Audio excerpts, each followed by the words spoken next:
Hello दोस्तों, राधे राधे। कैसे हैं आप सब? आई होप कि सब अच्छे होंगे और मज़े में होंगे। रोज़ाना की तरह फिर से एक नई वीडियो लेकर आए हैं जो कि कच्चे आम से बन करके तैयार होती है।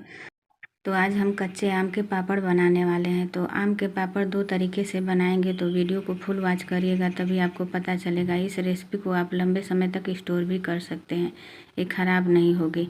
आप 6 महीने या फिर साल भर भी रख सकते हैं। तो यहाँ पर हमने 1 केजी से थोड़ा ज़्यादा ही आम लिया है, और आम यहाँ पर हमने खट्टा नहीं लिया है, मीठे आम का हमने इस्तेमाल किया है।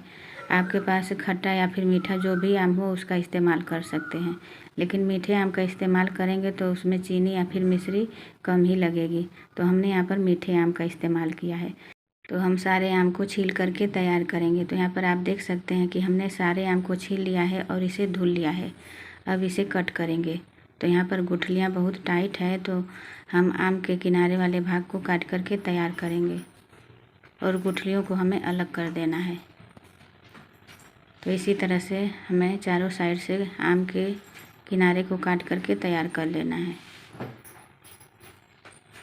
अब आम के हम छोटे छोटे पीस कर लेंगे, बहुत ज़्यादा छोटा करने की ज़रूरत नहीं है।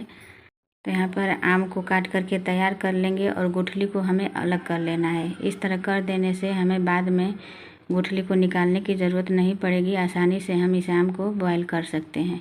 तो यहाँ पर सारे आम को काट लिया है, अब गुठली को हम बाहर कर देंगे। तो यहाँ पर हमने कुकर लिया है, अब कुकर में सारे आम को डाल देना है। आप चाहें तो इस प्रोसेस को कढ़ाई में या फिर टोप में भी कर सकते हैं, लेकिन कुकर में डाल करके इसे पकाएंगे तो बहुत ही जल्दी पक करके तैयार हो जाएगा। अब इसमें 1 कप पानी डालेंगे। तो इससे ज़्यादा आप पानी मत डालिएगा, क्योंकि ज़्यादा पानी डाल देंगे तो ज़्यादा पकाने की ज़रूरत पड़ेगी।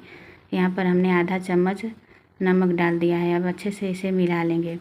मिलाने के बाद कुकर का ढक्कन बंद करेंगे और 2 सीटी आने तक इसे पकाएंगे। तो यहाँ पर देख सकते हैं ना कि 2 सीटी आ गई है। अब प्रेशर भी निकल गया है, तो कुकर का ढक्कन खोलेंगे और आम को देख लेते हैं। तो यहाँ पर आम बहुत ही बढ़िया से पक करके तैयार हो गया है। तो इसे कलछी से बढ़िया से चलाते हुए मैश कर लेंगे। तो आम के पल्प को आप चाहें तो मिक्सर जार में भी पीस सकते हैं, लेकिन आगे आपको बताते हैं किस तरह से इसका पल्प हमें निकालना है। तो यहाँ पर हमने एक बड़ी सी छन्नी ले ली है और नीचे हमने एक बाउल रख दिया है। अब आम के पल्प को हमें छन्नी में छानना है। इस तरह कर देने से जो भी रेशे रहते हैं वो छन्नी में आ जाते हैं और स्मूथ हमको आम का पल्प मिल जाता है। इस तरह से आम का पल्प छान करके जब हम आम पापड़ बनाएंगे तो बहुत ही बढ़िया स्मूथ बन करके तैयार होगा। तो इस प्रोसेस को करना ज़रूरी है। तो इसी तरह से सारे आम के पल्प को हमें छान करके तैयार कर लेना है। अब चलिए चलते हैं इस आम को पकाने के प्रोसेस में। तो हमने यहाँ पर गैस पर कढ़ाई रख दी है। कढ़ाई में तेल या फिर घी कुछ भी नहीं डालना है। अब आम का जो पल्प है उसे हमें इसी में ऐड कर देना है। तो यहाँ पर हम 2 तरह से आम के पापड़ बनाने वाले हैं, तो हमने यहाँ पर ज़्यादा आम का इस्तेमाल किया है। आपको जितना आम का पापड़ बनाना है उस हिसाब से आम की मात्रा को कम ज़्यादा कर सकते हैं। अब 2 से 3 मिनट के लिए इसे लगातार चलाते हुए हमें आम को पकाना है। तो यहाँ पर 2 से 3 मिनट हो गया है आम को पकाते हुए। तो इसमें आप चीनी की जगह पर मिश्री का भी इस्तेमाल कर सकते हैं, लेकिन हम यहाँ पर चीनी का इस्तेमाल करेंगे। तो यहाँ पर हमने एक बड़ी कटोरी से चीनी डाला है। तो यहाँ पर आम हमने मीठा यूज किया है, तो चीनी की मात्रा हम कम ही डाल रहे हैं। यदि आपका आम खट्टा है तो आप चीनी या फिर मिश्री की मात्रा को बढ़ा दें, नहीं तो आम पापड़ जो है बहुत ही खट्टे लगेंगे। तो यहाँ पर देख सकते हैं इसे पकाते हुए हमें 5 से 7 मिनट हो गया है। पहले की अपेक्षा आम का जो पल्प है गाढ़ा हो गया है। तो थोड़ी देर के लिए इसे और पकाएंगे।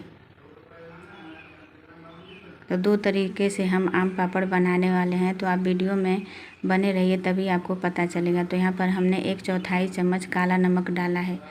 अब नमक डालने के बाद इसे अच्छे से मिला लेंगे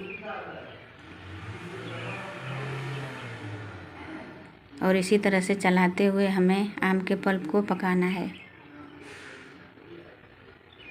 बहुत ही आसानी से घर पर आम के पापड़ आप बना करके तैयार कर सकते हैं। तो यहाँ पर आम के पापड़ जमने के लिए तैयार हो गया है। अब गैस को बंद कर देंगे और चलिए चलते हैं नेक्स्ट प्रोसेस में। तो यहाँ पर हमने एक प्लेट लिया है। प्लेट में हल्का सा तेल ग्रीस कर देंगे, जिससे जो आम के पापड़ हैं आसानी से निकल जाएं। तो इसे थाली में या फिर प्लेट में जिसमें आप जमाना चाहें उसमें जमा सकते हैं। अब प्लेट में आम के पल्प को हम डालेंगे। तो यहाँ पर इसका टेक्सचर देख सकते हैं, ना ज़्यादा गाढ़ा है और ना ही ज़्यादा पतला है। अब इसे हम फैला लेंगे। हमने इसे ना ज़्यादा मोटा रखा है और ना ही ज़्यादा पतला रखा है। अब इसे हम धूप में 2 दिन तक सुखाएंगे। और जो हमने आम के पल्प को बचा करके रखा है, अब इसमें कुछ चीज़ें ऐड करेंगे। तो यहाँ पर एक मसाला बना लेते हैं। तो हमने आधा चम्मच जीरा लिया है, आधा चम्मच सौंफ डालेंगे और एक हमने लाल मिर्च का इस्तेमाल किया है। अब इसे मीडियम फ्लेम पर 1 से 2 मिनट के लिए मसाले को हमें भून लेना है। मसाले का कलर चेंज नहीं करना है, सिर्फ हल्का सा भूनना है। ज़्यादा मसाले भून देंगे तो मसाले से कड़वापन आने लगेगा। तो अब मसाले भून गए हैं, इसे दरदरा हम पीस लेंगे। तो यहाँ पर हमने मसाले को बारीक नहीं पीसा है, दरदरा ही लिया है। अब इसे ऐड कर देंगे। ऐड करने के बाद इसे बढ़िया से मिला लेंगे। इस तरह से आप आम के पापड़ बनाते हैं तो बहुत ही चटपटा टेस्टी बन करके तैयार होता है। एक आम के पापड़ को हमने सादा रखा है और इसके हमें चटपटा बना करके तैयार करना है। अब यहाँ पर हमने चुटकी भर ग्रीन फूड कलर डाला है। यदि आपके पास है तो डालें, वरना स्किप कर सकते हैं। इससे आम के पापड़ में स्वाद में कोई फ़र्क नहीं आएगा, सिर्फ आम का पापड़ देखने में सुंदर लगेगा। तो हमने एक पापड़ को प्लेन ही रखा है और उसमें कलर भी नहीं डाला है और इस पापड़ को हमने थोड़ा सा कलर डाल करके बनाएगा। तो यहाँ पर आप देख सकते हैं कि ये भी जमने के लिए तैयार हो गया है। अब एक प्लेट में हल्का सा तेल अप्लाई कर देंगे। तेल लगाने से जो आम के पापड़ हैं सूखने के बाद बहुत ही आसानी से निकल जाते हैं। तो तेल या फिर घी जो भी लगाना हो वो लगा सकते हैं। तो यहाँ पर 2 कलछी हमने आम के पल्प को डाल दिया है। अब इसी तरह से हमें प्लेट को रोटेट करना है। इस तरह से हम आम के पापड़ बनाते हैं तो बहुत ही बराबर बन करके तैयार होता है। तो चारों तरफ से घुमाते हुए हमें इसे फैला लेना है। तो यहाँ पर दूसरा पापड़ भी बनाने के लिए हमने कलछी से इसे फैलाया है। तो जिस तरह से आपको आसान लगे उस तरह से आम के पापड़ को बना सकते हैं। तो यहाँ पर दोनों प्लेट हमारा तैयार हो गया है। अब इसे 2 दिन के लिए धूप में सुखाएंगे। आप चाहें तो इसे पंखे में भी सुखा सकते हैं, लेकिन पंखे में सुखाएंगे तो 3 से 4 दिन लग सकता है।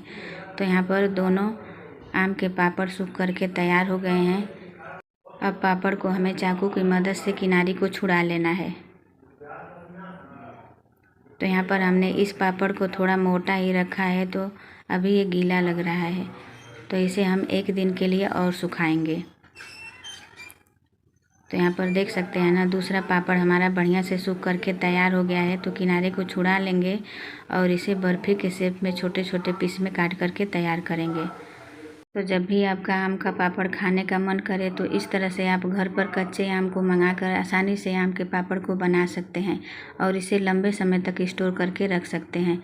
6 महीने, 1 साल, 2 साल भी रखेंगे तो ये ख़राब नहीं होगा। तो यहाँ पर देख सकते हैं बहुत ही चटपटा टेस्टी आम का पापड़ बन करके तैयार हो गया है। देखने में इतना सुंदर लग रहा है तो खाने में कितना टेस्टी होगा।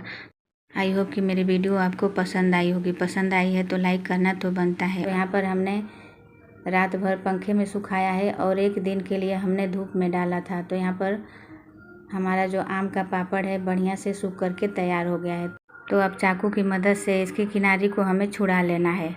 और आप देख ही सकते हैं कि हमने तेल का यूज़ किया था, कितना आसानी से आम का पापड़ निकल के तैयार हो गया है और देखने में कितना सुंदर लग रहा है। हमने यहाँ पर लाल मिर्च का यूज़ किया है, जीरा और हमने सौंफ डाला है। तो सारी चीज़ें इसमें दिखाई दे रही हैं। तो अब आम पापड़ को हमें रोल करना है। तो इसी तरह से टाइटली हाथों से हमें बढ़िया से इसे रोल करके तैयार कर लेना है। तो आप देख ही सकते हैं कि एक रेसिपी में आप 2 तरह से इसे यूज कर सकते हैं। तो आप इसे बड़े बड़े टुकड़ों में काटेंगे तो ये आम पापड़ बन जाएंगे और इसे छोटे पीस में कट करेंगे तो एक कैंडी के रूप में बन करके तैयार हो जाएंगे। तो यहाँ पर हमने दूसरा प्लेट भी आम का जो पापड़ है उसे निकाल करके तैयार कर लिया। आप देख ही सकते हैं दोनों पापड़ हमारा बढ़िया से बन करके तैयार हो गया है। आप ऐसे भी रख सकते हैं और बर्फ़ी के पीस में काट सकते हैं, लेकिन हम यहाँ पर आम के पापड़ को रोल करके तैयार करेंगे। तो हमें यहाँ पर आम का पापड़ नहीं कैंडी बना करके तैयार करना है, तो इसे रोल करना ज़रूरी है। तो यहाँ पर दूसरा पापड़ भी हमने रोल करके तैयार कर लिया है। इसे बढ़िया से हमें चिपका देना है। अब इसे छोटे छोटे पीस में हम काट करके तैयार कर लेंगे। यकीन मानिए फ्रेंड्स, बहुत ही बढ़िया टेस्टी ये कैंडी बन करके तैयार होती है। देखने में ये कैंडी इतनी सुंदर लगती है कि आप एक बार बना लेंगे तो बच्चे कभी बाहर की कैंडी खाएंगे ही नहीं। तो यहाँ पर आप देख सकते हैं ना कि कितना बढ़िया यम्मी टेस्टी कैंडी बन करके तैयार हो गई है। लुक में कितनी बढ़िया लग रही है। अब इसे एक प्लेट में सर्व कर लेंगे। तो यहाँ पर हमने सारी कैंडी को काट करके तैयार कर लिया है। इसे आप लंबे समय तक स्टोर करके रख सकते हैं, ख़राब नहीं होगी। फ्रिज में रखें या फिर फ्रिज के बाहर। तो दोस्तों, मेरी वीडियो थोड़ी भी आपको यूज़फुल लगी हो तो प्लीज़ लाइक करें, चैनल पर नए हैं तो सब्सक्राइब करें और ज़्यादा से ज़्यादा शेयर करें। इसी तरह से मैं हर रोज़ यूनिक और आसान सी वीडियो लेकर आती रहती हूँ। फिर मिलेंगे नेक्स्ट वीडियो में। Thanks for watching.